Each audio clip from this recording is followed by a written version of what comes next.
This is Brad A. Milford with the Unlimited Business Wisdom Podcast, where leaders, seasoned entrepreneurs, and business owners share their wisdom.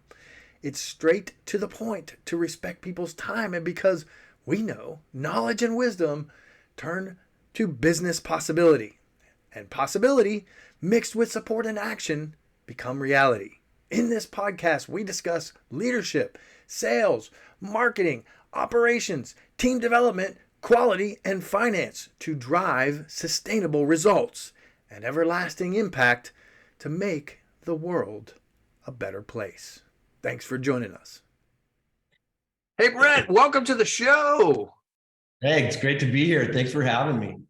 Yeah, glad to have you on the show. Really excited to have you on the podcast and dive into your specialty. If you'd be willing, I hope you're willing to share a little bit with the audience about who you are and what you do. That'd be great. Sure. Yeah. I mean, what do I do? That's a loaded question. So my name is Brett Barlow. I'm the CEO of a SaaS payroll payments company. We focus on fast pay. So we're full featured payroll company. But what we do is we believe that, well, our mission is to get workers the wages they've earned as fast as they have earned it. So instead of maybe a time-based payroll that we've had, a two-week cycle, we think of it in terms of event-based. So if you make a delivery or if you pick something up, you complete a job in the contingent workforce kind of gig economy, we can pay you immediately after that happens. So really trying to disrupt kind of a tired industry in the payroll space. Yeah, that's what I do. I've been in many businesses for 25 years. I've been fortunate to take a couple of companies public with teams of great leaders, and just love being an entrepreneur. It's what fuels me. I love it. So that's what the last piece I want to dive in there a little bit more. I'm like, you have expertise in company branding and leadership and creating healthy cultures, and you've taken multiple, like you said, multiple companies public, which is awesome. That's always a great skill, and experience in scaling. I mean, technology startups as well as much, much more. So I knew when I said, like, tell us a little bit about what you do, that was going to be maybe opening up a little bit of a can of worms. Well, yeah, I'm happy to talk about any or all of it. It's exhausting for sure. I mean, entrepreneurship is a combat sport, but what makes it rewarding for me is your corner, right? You have trainers, you have kind of people that are helping coach you and help you, and it's okay being in a combat sport if you've got good people around you. And that's how I think of entrepreneurship. Right on, and well said too. I mean, I like that analogy because some days it can feel like that, and some days it's really, really rewarding. And anywhere in between. Anybody listening and watching that's the seasoned entrepreneur is going, yeah, I know what that's about. I get that. With that said, Brett, what's the best thing for you about being in business? Oh, wow. Business, first of all, it's no joke. It's tough. It takes a toll on your family at times, and kind of it's stressful. You have other people's lives in the CEO seat that you're I feel accountability to, I feel responsible for. But what I love is disruption. I get bored, I think, easily. And I like to disrupt kind of the status quo, so to speak. I love building things. I think it's really enjoyable and fun. And that's anything from a culture to relationships to a product from scratch to a business where you're with smaller teams that eventually grow to larger teams. But the impact or work of every single person on the team is felt, right? So I was at one point in my career, I was vice president of marketing at a division of Hewlett-Packard. And my dad was really excited. Like he'd been in the same job for 40 years selling insurance. And he thought, my son has landed and established, like they're not going anywhere. We're good. But my employee number was 198,000. Okay. So I just felt really, I don't want to bypass that. Hold on. I'm sorry to interrupt you. You just said 198,000, right? Something, right? It was even more numbers than that. But I just kind of, so I was a vice president, but I was probably one of maybe 10,000 vice presidents. And, I just didn't feel the work that I was doing meant anything. It was kind of a rounding error in many ways. So that was really, I think, brought to the surface for me what is important. I want to feel like I matter. I want to be able to be working on things that impact other people's lives in a positive way. And I like disruption, and I like the fun of that and turning things on their head and trying to think differently. I love that. And you represent that very thing. So, I mean, that's what you're doing, disrupting the industry, creating impact.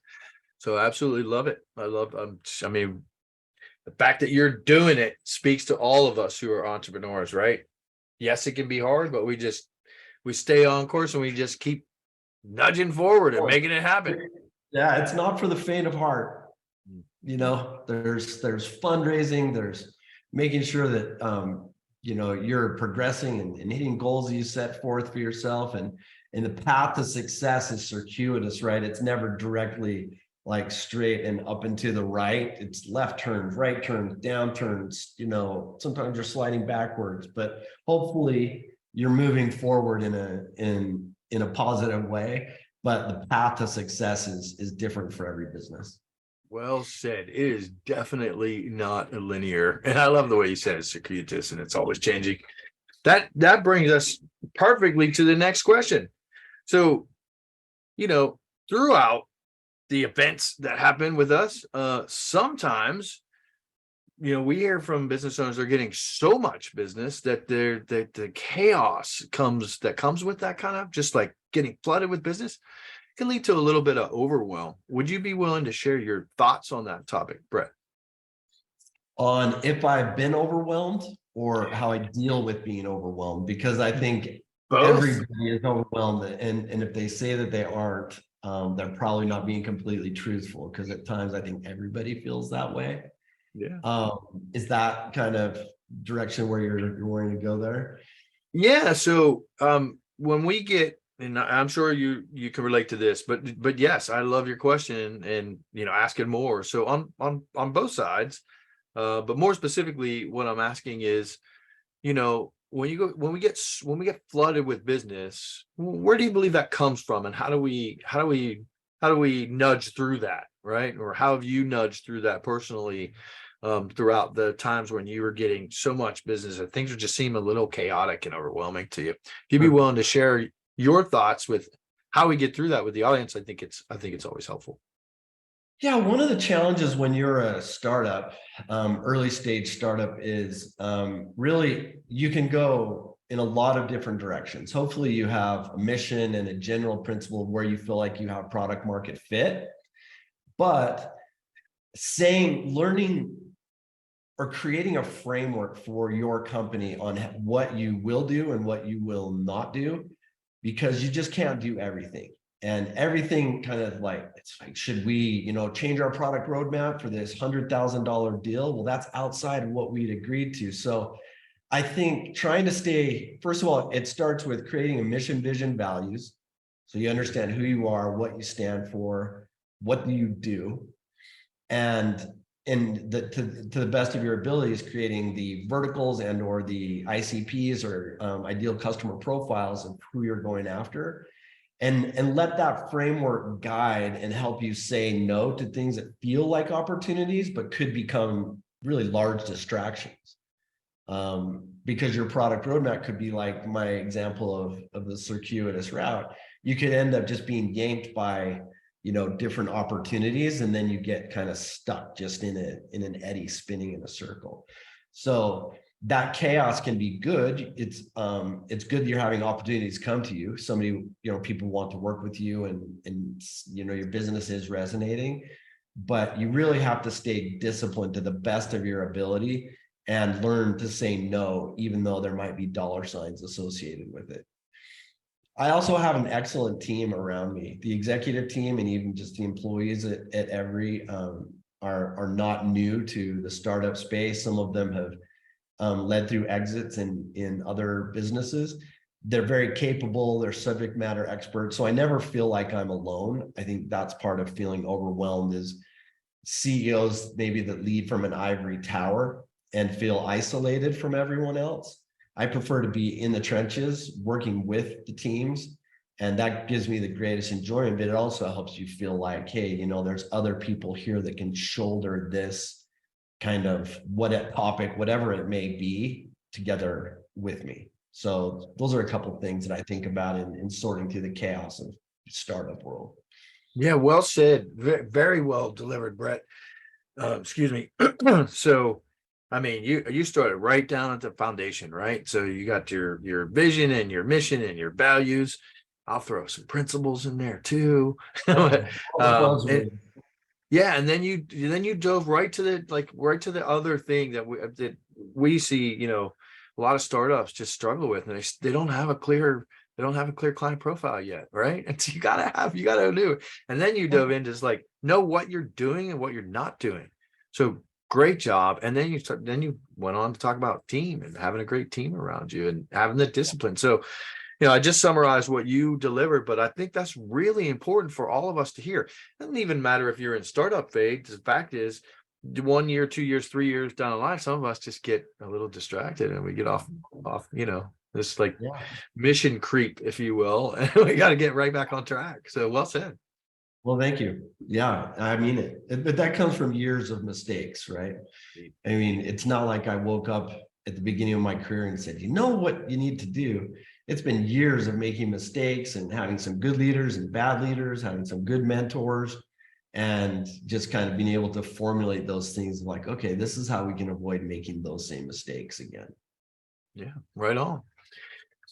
Shifting gears, one of my favorite questions. So what other successful person like yourself, of course, ought to be on the Unlimited Wisdom podcast? You know, well, I love our customers. We have a fantastic partner named Chris Heffernan, who is the founder and CEO of a delivery company called Delivered, DLVRD. Incredible entrepreneur, funny, hardworking, and just has built an incredible business from scratch.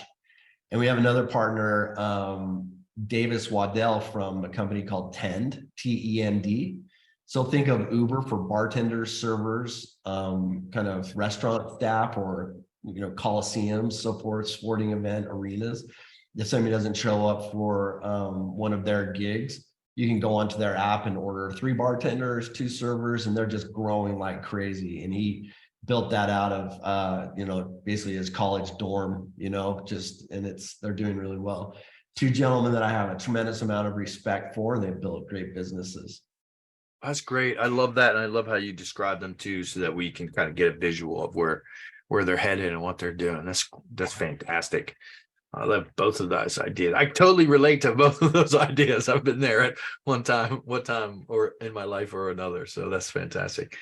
Right. Let's get to the crux of this. Let's get to some business wisdom, right? So I know you have lots of it, and you use vast wealth of knowledge to pull from, but what piece of wisdom would you share with other business owners?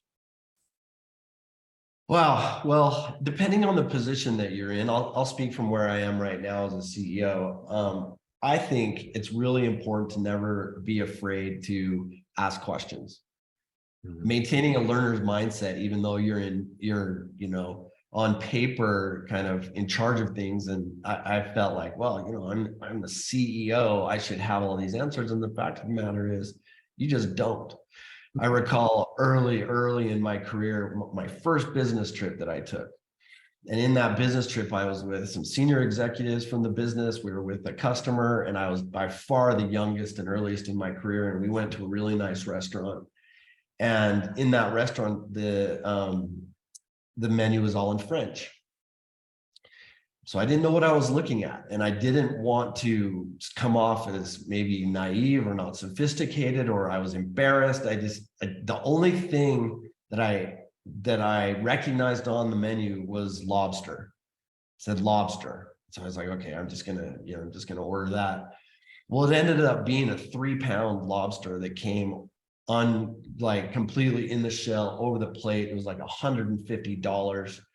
And, you know, I'm sitting at the end of the table and they just bring this thing to me, and I was just mortified. I mean, I was so embarrassed, and I was so just like, everyone was laughing. I mean, and rightfully so. It was just dumb of me to do. But if I would have just asked for help in that situation, if I would have just said, hey, I don't understand what I'm really looking at here. Can somebody guide me or help me?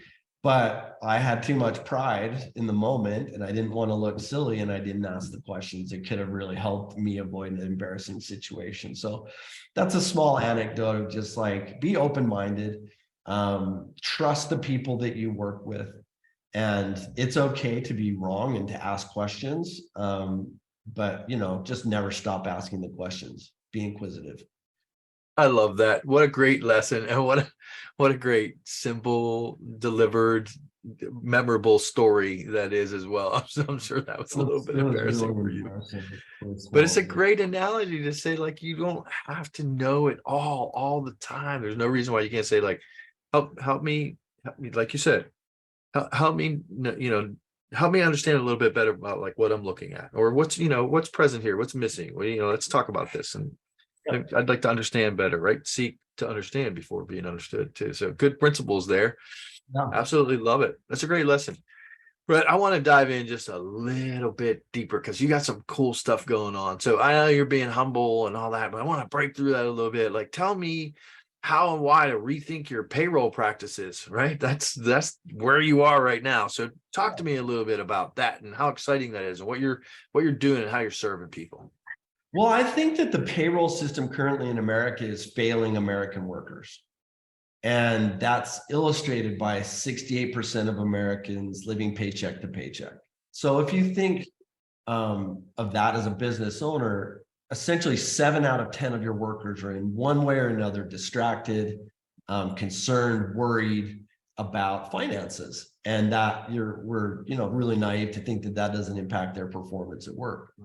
Out of that have kind of sprouted what I consider to be predatory industries that are taking advantage of these people. Payday loans, for example, 12 million Americans have payday loans at an average of 396% APR. So that's just predatory. Then you have credit cards and bank overdraft fees. Basically, the current system, it just isn't aligning with the needs and isn't a fair exchange of value with workers or employees. So we're set to like just break that. We don't want to hold on to people's money. We get it straight to them. So we have built a payroll platform that is embeddable into other people's platform, be it you can white label our solution, or you could just embed components of it. But we work with not only companies with kind of W-2 general kind of population within their workforce, but also heavy 1099s. But we can handle both 1099s and W-2s. So the two examples of gentlemen that I respect in Davis and Chris have maybe 20 workers, 25 kind of employees, and then thousands of 1099 deliveries or kind of contingent workforces. So we're focused on 3 to 4 primary verticals: delivery, home services, gig temporary staffing, door-to-door sales, but we can also handle full-fledged payroll. So just imagine if you're leaving for a company, leaving for maybe you're an hourly worker and you get an offer to go to another restaurant for 50 cents more an hour, maybe you'd rethink that if you were being paid every single day. So if your payroll is submitted by 11 a.m. Mountain Time, we can pay people by 3 p.m. that same day. Even faster, we now have instant pay where you can be paid within minutes of you completing your job. So that's unusual. People don't do that. And there some companies, they have a thing called earned wage access, where they'll give you access to some of your funds that you've potentially earned. It's almost like a loan for a price. We don't charge anything to the employee. It's free. You've earned the wages, and so we just get them as soon as possible. I think with the world of PayPal, Zelle, Stripe, Venmo, it's just the expectation of the worker. I've done the work, I should be paid for it. Excuse me. So that's what we're building. We're really excited. We've been in business going on, it's 5 years now. We've gone through a couple rounds of funding. and we're off to the races. I'm really excited about directionally where we're headed. Right on. I love it because yes, I mean all those companies you named and more, right? Just internationally and nationally and all over the place, they're just springing up and popping up, and so there is a more of an immediate expectation in the market today, right? So the fact that you're doing this for employers and employees to benefit, I think is great. What are some of the benefits that you're seeing so far for both? Do you see benefits for both the employers and the employees? And what are some of those, Brett? Well, for the employer, one that stands out is recruiting and retaining great talent. So we found that the companies that use our platform are experiencing a 30% increase in retention or improvement to retention. And it is a tangible benefit when there's this distributed workforce that's happening post-pandemic, where a lot of people are flex, some people are 100% remote. So for a business to offer, say, a gym membership or a cafeteria or a ping pong table as a benefit, it doesn't resonate as much. This is a true benefit that can help people in their lives. For the employee, look, right now they're just giving an interest-free labor loan to the businesses they're working for. They're working for 2 weeks and not being paid for, and the company is benefiting from that. So this is putting some of the control back into the workers' hands, giving them the opportunity to put those dollars to work for themselves and to manage their finances in a healthier way. There's some people that are just going to mismanage their funds, their income, no matter what. I wouldn't say that we're a silver bullet, but I certainly would rather have the dollars in my hands than in the company's hands and be able to choose what I want to do with that. Right on. Well said. I love this topic. Definitely think it's interesting and fascinating in the market that we live in today. And so I'm excited for you and wait to hear more. We'll encourage people in just a moment. Hang with us. We're going to tell them how they can get more information. But I want to shift gears for one moment. Before I do, though, I don't want to pass up. So I'm going to scroll back for 1 second. You said 30% retention. That is a huge number in the market that we live in today, which can be a tricky market. So I just wanted to highlight what you just said. Like, that's huge. That's huge. Yeah. So it's much more efficient to retain the workers that you have than continually trying to replace them with new ones. So it's just financially more viable to do that. And this is a great retention tool, fast pay. Absolutely love that. So yeah, serves both, serves everyone. Awesome. Brett, I'm dying to ask you this question. We work so hard and all that stuff, but we also, we work to live, not live to work. And I suspect and hope you feel that too. What's the most fun vacation you've ever had? I'm dying to hear. We try to take, so I have 3 kids. 2 of them have moved out. And one of the things that we have kind of core values that we've established in our family, and one of those is experiences. So rather than things as gifts, we try to create experiences with each other. So we've had some really fun vacations. One recently, we went to France and Italy.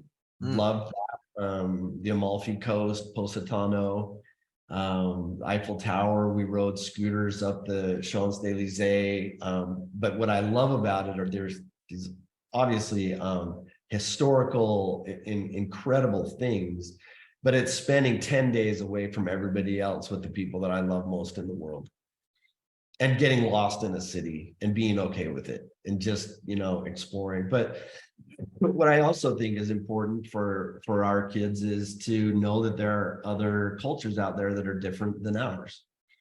Then ours isn't better, or, it's just people are different, and respecting other people's cultures and trying to understand them, I think, is really important.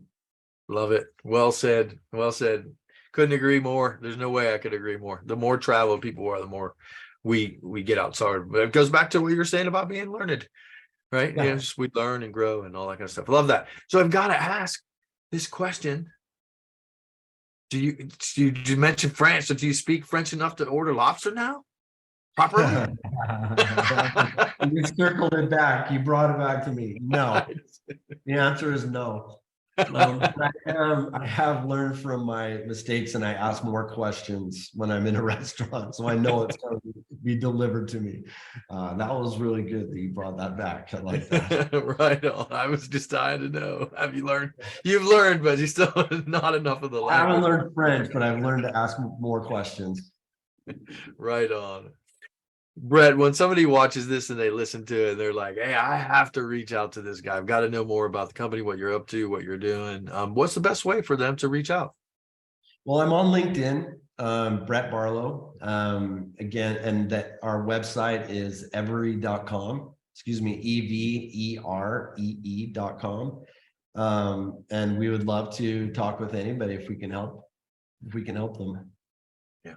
And I want to encourage you too. So this is a fascinating topic. If it resonates with you, if you think you might be interested or you'd like to learn more, I want to encourage you to do something different. Don't just listen to the podcast and go, that's interesting.